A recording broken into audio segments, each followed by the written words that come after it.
네, 여러분 오늘 본문에서는 믿음의 조상 중에서 노아의 이야기를 다루고 있습니다. 히브리서 11장은 믿음장이라는 부제가 붙어 있을 정도로 여러 명의 이 믿음의 조상들을 언급하고 있죠. 그러면서 믿음의 다양한 측면들을 다루고 있습니다. 믿음이 무엇인지를 그래서 우리에게 가르쳐주고 있죠.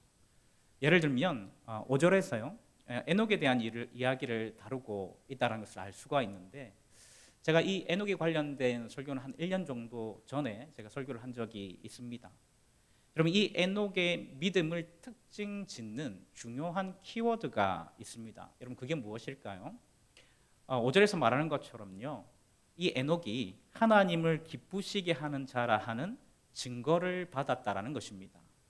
그런데 여러분, 여기서 에녹이 하나님을 기쁘시게 했다라는 것을 창세기 5장 24절에서는요 어떻게 표현하고 있냐면 하나님과 동행했다라고 그렇게 표현하고 있는데요. 그러니까 히브리서의 기록과 창세기의 기록이 언뜻 보면 다르게 느껴질 수 있다라는 것이죠. 그런데 사실은 이 두 가지 표현이 같은 표현이라고 말씀드린 적이 있습니다. 왜냐하면 원래는 이 히브리어로 기록되어져 있었던 이 구약 성경을요 제일 먼저 헬라어로 번역한 성경이 70인경이라는 이 성경 번역본인데요.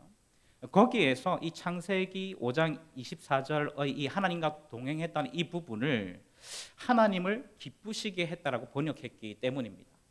그러니까 히브리서에서 에녹이 하나님을 기쁘시게 했다는 것과요, 창세기에서 하나님과 동행했다, 에녹이 하나님과 동행했다라는 표현은 사실은 어떤 표현이라고요? 같은 표현이라는 것입니다. 여러분, 이렇게 에녹의 믿음을 특징 지어주는 중요한 키워드가 뭐라고요, 여러분? 동행입니다. 여러분, 이것을 통해서 히브리서 기자는 믿음의 중요한 요소가 하나님과 동행하는 것이라고 우리에게 가르쳐주고 있는 것입니다.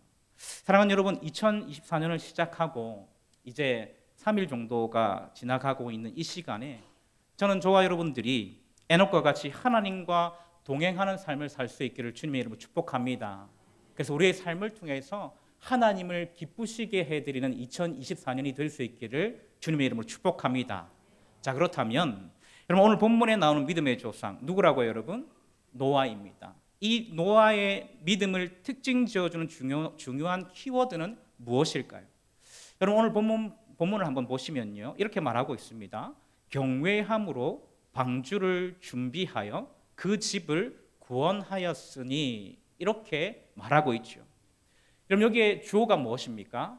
믿음으로 노아는입니다. 믿음으로 노아는 경외함으로 방주를 준비하여 그 집을 구원하였으니 라고 말씀하고 있습니다. 여러분, 그러니까 에녹의 믿음을 잘 보여주는 키워드가 동행이었다고 한다면 노아의 믿음을 잘 보여주는 키워드는 뭐라고 할 수 있을까요, 여러분? 경외라고 할 수 있다는 것입니다. 여러분, 경외라는 말이 무슨 말일까요? 원어적으로 보면요, 이 경외라는 단어는요 두려워했다는 겁니다. 노아가 하나님을 두려워했다라는 뜻입니다.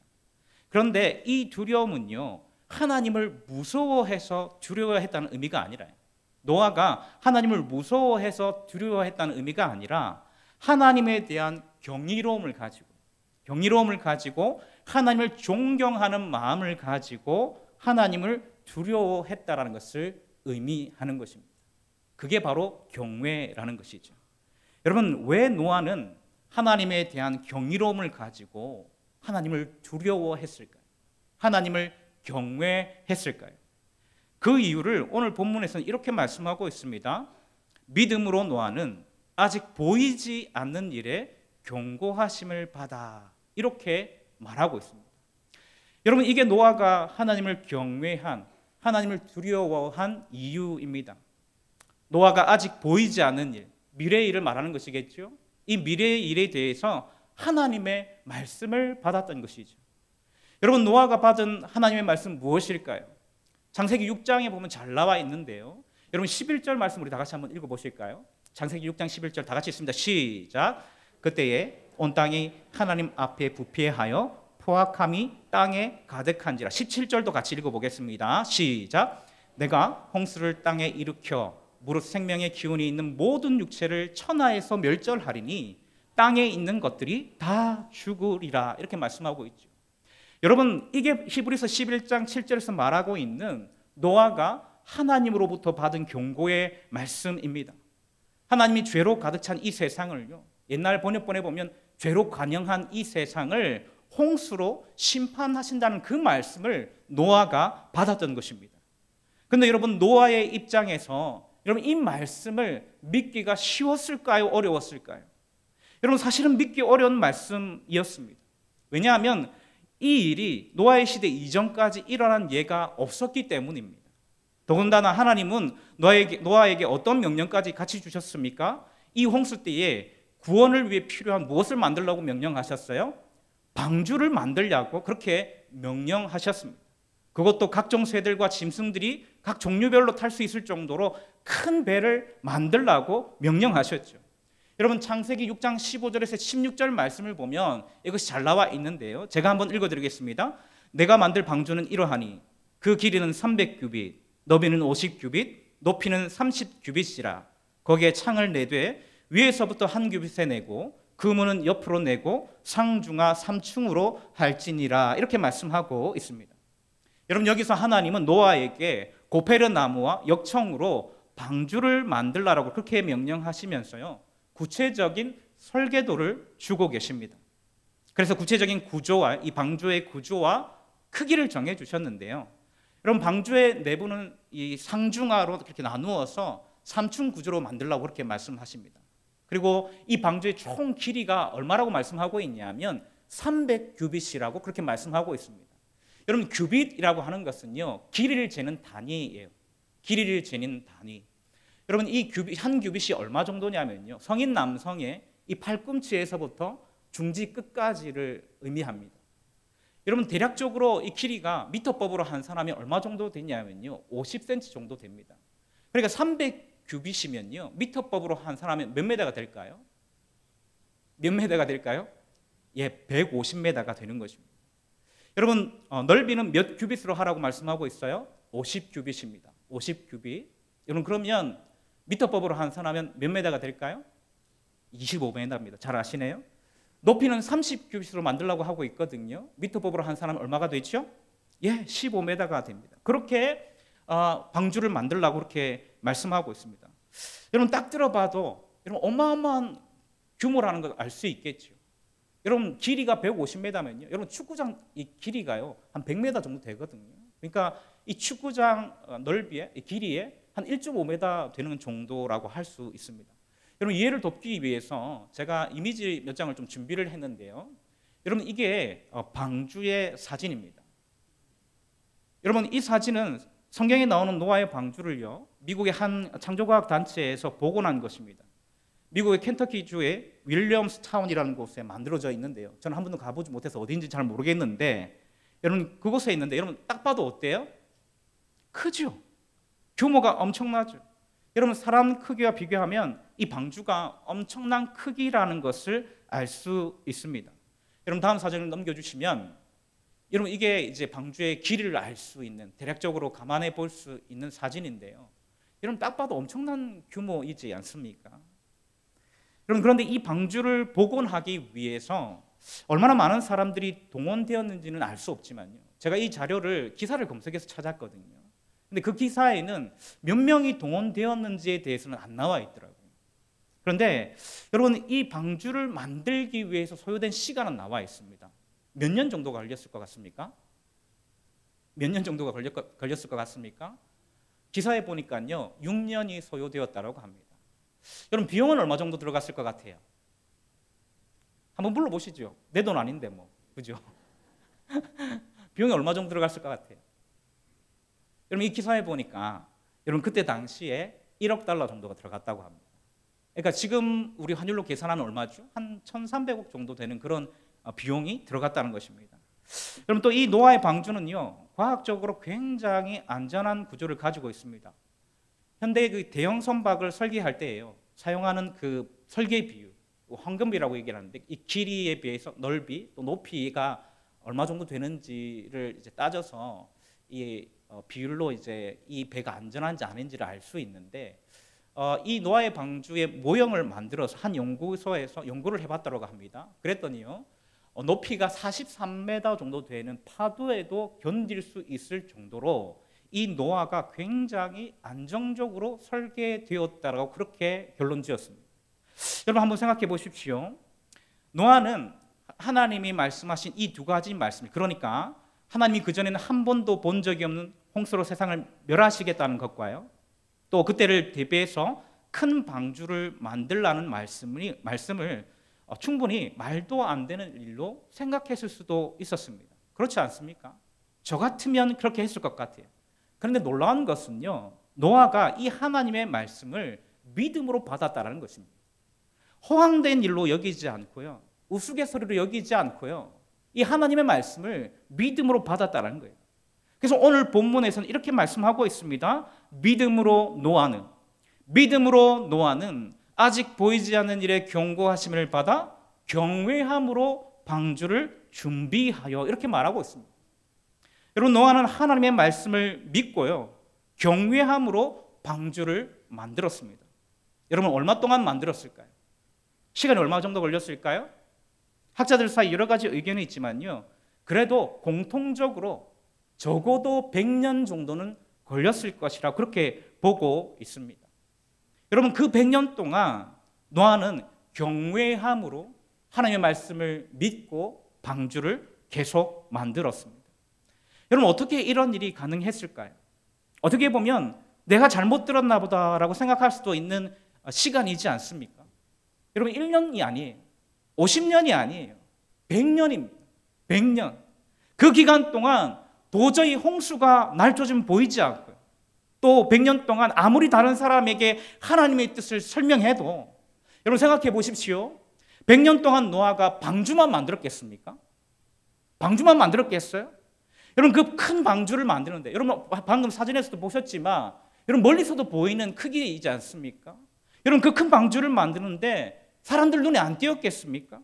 그러면 보는 사람들마다 어떻게 했겠습니까? 이 노아에게 와서 물어봤겠죠. 도대체 이 큰 배를 왜 만들고 있느냐고 물어봤겠죠. 그러면 자연적으로 노아가 뭐라고 얘기했을까요? 하나님께 받은 그 경고의 말씀을 얘기했을 것입니다. 쉽게 말해서 이 노아가 100년 동안 뭘 했다라는 거예요? 전도했다라는 거예요. 복음을 전했다라는 거예요. 하나님의 계획을 말했다라는 것입니다. 여러분, 이 사실을 우리는 베드로후서 2장 5절에서 확인할 수 있습니다. 베드로후서 2장 5절에 보면 이렇게 말하고 있죠. 오직 의를 전파하는 노아와 그 7 식구를 보존하시고 경건하지 아니한 자들의 세상에 홍수를 내리셨습니다. 여러분, 여기에 주어는 하나님이에요. 하나님이 오직 의를 전파하는 노아와, 여러분 의를 전파하는 노아라는 이 표현을 잘 보십시오. 여러분, 이것이 노아가 방주를 지을 때예요, 하나님께서 홍수로 이 세상을 심판하실 거라는 말씀을 전했다는 것으로 볼 수 있는 그 근거가 되는 말씀입니다. 노아는 그냥 방주만 지었던 게 아니에요. 주변 사람들에게 하나님의 심판의 말씀도 함께 전했습니다. 그런데 당시 사람들은 어떻게 했습니까? 100년 동안이나 노아가 방주를 지으면서 그 말씀을 전파했는데도 아무도 노아의 말에 귀를 기울이지 않았습니다. 여러분, 예수님이 이 노아에 관련된 말씀을 하시면서 이 비슷한 말씀을 하신 적이 있습니다. 여러분, 누가복음 17장 26절에서 27절 말씀 우리 다 같이 한번 읽어보겠습니다. 시작. 노아의 때에 된 것과 같이 인자의 때에도 그러하리라. 노아가 방주에 들어가던 날까지 사람들이 먹고 마시고 장가들고 시집 가더니 그들을 다 멸망시켰으며. 여러분, 여기서 예수님은 인자의 때에 대해서 말씀하십니다. 인자의 때, 예수님께서 재림하시는 때를 의미하시는 것입니다. 예수님께서 재림하시는 때에 대해서 교훈하시면서요, 노아의 때를 언급하고 있는데요, 노아가 방주에 들어가던 그날까지 당시에 많은 사람들이 하나님께서 물로 세상을 심판하신다는 노아의 말을 듣지 않아서 각자가 자기가 하고 싶은 일들을 하다가 먹고 마시고 장가들고 시집가고 자기가 하고 싶은 그 일들을 하다가 결국에는 홍수로 심판을 받고 멸망했다라고 말씀하고 있습니다. 여러분, 이 홍수 때에 구원받은 사람은요, 노아와 그 가족들밖에 없습니다. 그래서 오늘 보면 뒷부분에 보면 이렇게 말씀하고 있지요. 여러분, 이 7절 말씀, 우리 가로 있는 말씀부터 시작해서 우리 다 같이 한번 읽어보겠습니다. 시작. 믿음으로 노아는 경외함으로 방주를 준비하여 그 집을 구원하였으니 이로 말미암아 세상을 정죄하고 믿음을 따르는 의의 상속자가 되었느니라. 여러분, 무슨 뜻일까요? 여러분, 노아가 전한 이 하나님의 말씀을 믿지 않았던 당시의 그 많은 사람들, 모든 사람들은 정죄를 받았어요. 홍수의 심판으로 멸망을 당했다라는 것을 의미하는 것입니다. 여러분, 그런데 노아와 그 가족들은 어떻게 되었다고요? 노아와 그 가족들은 노아 때문에, 노아가 하나님을 경외하는 그 믿음으로 방주를 만들었기 때문에 구원받았다라고 말씀하고 있습니다. 사랑하는 여러분, 저는 2024년에 이 은혜가 우리에게 있기를 주님의 이름으로 축복합니다. 우리가 노아와 같이 하나님을 경외하는 믿음으로 살아갈 때에 우리뿐만 아니라요, 우리가 사랑하는 모든 사람에게 하나님의 구원의 은혜가 넘칠 수 있기를 주님의 이름으로 축복합니다. 그런데 여러분, 어떻게 하면 우리가 하나님을 경외하는 믿음으로 살아갈 수 있을까요? 여러분, 이게 중요한 것 아니겠습니까? 여러분, 어떻게 하면 우리가 하나님을 경외하면서 이 세상을 노아와 같이 그렇게 살아갈 수 있을까요? 여러분, 가장 먼저 우리에게 필요한 것은요, 하나님에 대한 경이로움이 우리 가운데 회복되어야 하는 것입니다. 여러분, 제가 이 경외에 대한 원어적인 의미를 설명하면서 원어적으로는 이 경외라는 단어의 뜻이 무서워서 두려워했다는 뜻이 아니라고 말씀드렸습니다. 그죠? 이 경외라는 뜻이 원어적으로는 뭐라고요? 경이로움으로, 하나님에 대한 경이로움으로, 하나님을 존경하는 마음으로 하나님을 두려워했다라고 할 때에 이 경외라는 단어를 쓴다라고 말씀을 드렸습니다. 여러분, 여기서 경이롭다는 말이 무슨 말일까요? 여러분, 이 경이롭다는 말은요, 놀랍고 신기하다는 것입니다. 그러니까 하나님이 얼마나 놀랍고 신비로운 분이신지를 알면 노아처럼 하나님을 경외하는 믿음의 삶을 살게 되는 것이죠. 그런데 여러분, 어떻게 하면 우리가 경이로우신 하나님을 경험할 수 있을까요? 여러분, 이것은 다른 방법이 없습니다. 여러분, 우리가 하나님의 말씀의 능력을 깊이 있게 경험할 때 말씀 가운데에 역사하시는 하나님을 만나게 되고, 그것을 통해 우리는 하나님이 얼마나 경이로운 분이신지를, 얼마나 높고 위대하신 분이신지, 얼마나 신비한 분이신지를 알게 되는 줄로 믿으시기를 바랍니다. 여러분, 우리 하나님은 말씀을 통해서 역사하시는 분이십니다. 여러분, 우리 하나님의 말씀에는 권세와 능력이 있습니다. 여러분, 믿으십니까? 여러분, 그래서 성경이 제일 처음 시작 창세기 1장 1절에서 뭐라고 말씀하고 있습니까? 우리가 잘 알고 있는 말씀이죠. 함께 읽어볼까요? 시작. 태초에 하나님이 천지를 창조하시니라. 여러분, 믿으십니까? 여러분, 이렇게 선포하고 있죠. 창세기 1장 1절에서 태초에 하나님이 천지를 창조하시니라고 선포하면서 성경이 시작되고 있습니다. 여러분, 하나님이 어떻게 이 천지를 창조하셨습니까? 아멘. 여러분, 어떻게 하나님이 이 천지를 창조하셨다고요? 말씀으로요. 여러분, 창세기 1장 3절 보실까요? 하나님이 빛이 있으라 하시니 어떻게 되었다고요? 빛이 있었고. 여러분, 믿으십니까? 하나님의 말씀에 이런 능력이 있다는 것입니다. 여러분, 창세기 1장 6절에서 7절 말씀 이렇게 말씀하고 있습니다. 하나님이 이르시되 물 가운데에 궁창이 있어 물과 물로 나뉘라 하시고, 하나님이 궁창을 만드사 궁창 아래의 물과 궁창 위의 물로 나뉘게 하시니 어떻게 되었다고요? 그대로 되니라. 여러분, 창세기 1장 9절 한번 보실까요? 하나님이 이르시되 천하의 물이 한 곳으로 모이고 물이 드러나라 하시니 어떻게 되었다고요? 그대로 되니라. 여러분, 하나님께서 하나님의 말씀으로 천지를 창조하신 줄로 믿으시기를 바랍니다.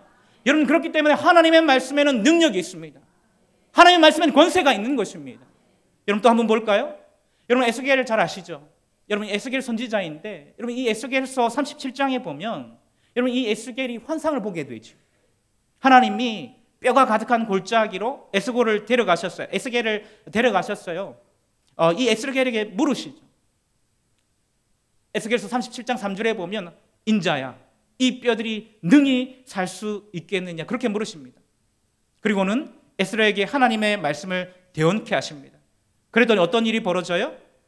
에스겔이 하나님의 말씀을 대언하니까요, 뼈가 소리가 나서 움직이고요, 이 뼈 저 뼈가 들어맞아서 서로 연결되고요, 그 뼈에 힘줄이 생기고요, 근육이 생기고요, 그 위에 살가죽이 덮이는 것입니다. 그렇게 성경은 말씀하고 있습니다. 그리고 9절과 10절에서는 이렇게 말씀하고 있죠. 우리 말씀 다 같이 한번 읽어보실까요? 시작. 또 내게 이르시되 인자야 너는 생기를 향하여 대언하라. 생기에게 대언하여 이르기를 주 여호와께서 이같이 말씀하시기를 생기야 사방에서부터 와서 이 죽음을 당한 자에게 불어서 살아나게 하라 하셨다 하라. 이에 내가 그 명령대로 대언하였더니 생기가 그들에게 들어가매 그들이 곧 살아나서 일어나서는데 극히 큰 군대더라. 여러분 믿으십니까? 하나님의 말씀에 이런 능력이 있다라는 것입니다. 여러분 하나님의 말씀이면 아무리 마른 뼈와 같은 영혼이라 할지라도 다시 살아나고 하나님의 경이로움을 경험하게 될 줄로 믿으시기를 바랍니다. 여러분 그때에 우리는 하나님을 경외하는 삶을 살 수 있게 된다는 것입니다. 특별히 여러분 이 하나님의 말씀은요 영원하다는 사실을 기억하시기를 바랍니다. 여러분 하나님의 말씀은 사람의 말과 다릅니다. 사람들의 말은요 잠시 잠깐 우리에게 위로가 될 수 있고요, 잠시 잠깐은 우리에게 즐거움을 줄 수 있어도 영원하지 않아요. 그 말에 생명이 없습니다. 그런데 하나님은 다르다는 것이죠. 여러분 저는 저에게 딸과 아들 두 자녀가 있습니다. 사실은 제가 둘째를 얘기하고 싶지만 딸을 언급하는 이유는 딸을 언급하지 않으면 집에서 혼나기 때문입니다. 딸은 자식 아니냐, 왜 내 얘기를 하지 않느냐, 그렇게 얘기하기 때문에 사실은 아들 이야기를 하고 싶은데 딸도 같이 언급하는 것입니다. 여러분 몇 달 전에 있었던 일인데요, 이제 해가 바뀌었으니까 작년에 있었던 일이지요. 어느 날 제가 이제 방 안에 있었는데 아내가 막 웃으면서 들어오는 거예요. 그래서 제가 왜 웃느냐고 제 아내한테 물었습니다. 아내가 하는 말이에요. 제 아들이 이렇게 얘기를 했다는 거예요. 엄마, 여러분 제 아들이 몇 살이냐면 올해로 이제 7살, 한국 나이로 7살, 만으로는 이제 아직 5살인데 그 아이가 엄마한테 이렇게 얘기를 했다는 거예요. 엄마, 나는 크면 예쁜 사람과 결혼할 거야. 이렇게 얘기를 했다는 거예요. 눈이 높아요, 애가. 예쁜 사람과 결혼하겠다고 그렇게 얘기를 했다는 거예요. 그래서 제가 이 아내한테 이렇게 물어봤습니다. 왜 그런 이야기를 하는지 이유를 물어봤냐고 그렇게 물어봤습니다. 그런데 아내가 웃으면서 저한테 이렇게 얘기를 한 게 직접 한번 물어보라는 거예요. 그래서 제가 아들을 불렀습니다. 그리고 물어봤습니다. 예한아, 제 아들 이름이 예한이거든요. 예한아, 방금 엄마한테 예한이가 크면 어떤 사람과 결혼할 건지 얘기했어? 라고 그렇게 물어봤습니다. 그랬더니 얘가 대답을 하는 거예요. 응, 크면 예쁜 사람과 결혼할 거라고 했어. 이렇게 대답을 하더라고요. 그래서 제가 그 이유를 물어봤습니다. 그런데 예한아, 왜 예쁜 사람이랑 결혼할 거라고 그렇게 얘기를 했어? 라고 물었습니다. 여러분 근데 그때 들었던 대답을 제가 지금도 잊을 수가 없어요. 얘가 뭐라고 하냐면요, 아빠, 잘 들었어요. 7살짜리 대답입니다. 지금 7살, 그때는 6살인데 아빠, 나는 엄마가 세상에서 제일 예쁜데, 여기서 포인트는 엄마가 제일 예쁘다는 거예요. 나는 엄마가 세상에서 제일 예쁜데 엄마는 아빠랑 결혼해서 내가 결혼할 수가 없잖아. 여러분 이해가 되십니까? 자기가 봤을 때 엄마가 제일 예쁜 사람인데 그 엄마는 이미 저랑 결혼했잖아요. 아빠랑 결혼했잖아요. 그래서 나는 나중에 엄마처럼 예쁜 사람이랑 결혼할 거라고 얘기했어. 이렇게 얘기를 하는 거예요. 대단하죠? 여러분 이 이야기를 들은 제 아내, 여러분 기분이 어땠을까요?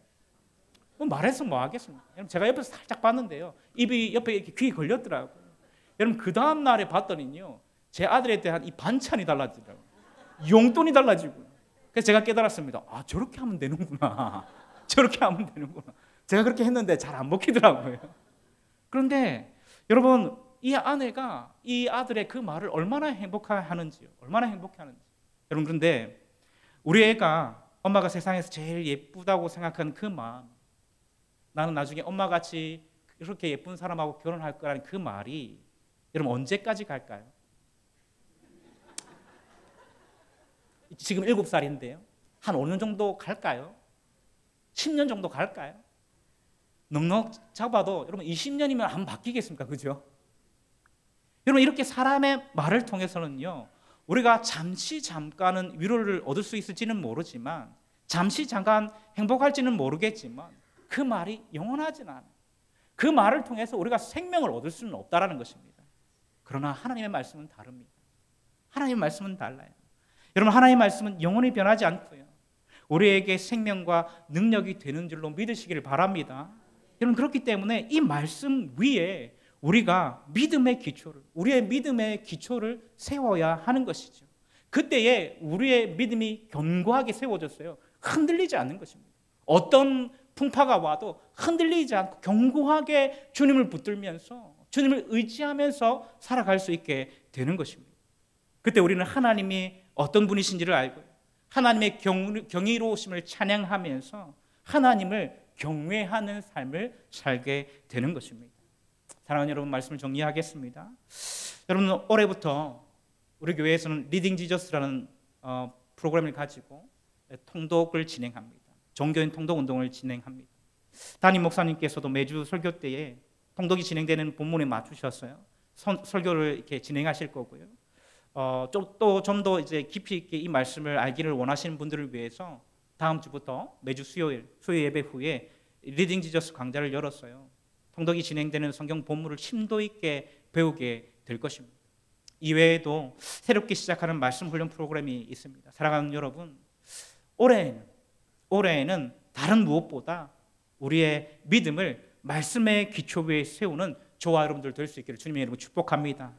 그래서 통독에 많이 참여해 주시고요, 리딩 지저스 강좌에 많이 신청해 주시고, 지금도 로비에 보면 신청서가 비치되어 있습니다. 많이 신청해 주시고, 이후에 시작될 말씀 훈련 프로그램도 많이 참여해 주셔서 하나님이 얼마나 경이로운 분이신지, 하나님이 얼마나 높고 위대하신 분이신지, 얼마나 그분이 우리의 가슴을 뛰게 하시는 분이신지, 얼마나 우리에게 깊은 사랑을 베풀어 주시는 분이신지를 깨달아 알아서 그 하나님을 경외하는 삶을 살아갈 수 있기를 주님의 이름으로 축복합니다. 그래서 노아와 같이 노아만 구원받는 것이 아니라 그 가족이 구원받았던 것처럼 이런 은혜가 저와 여러분의 삶 가운데 풍성히 드러날 수 있기를 주님의 이름으로 축복합니다. 기도하시겠습니다.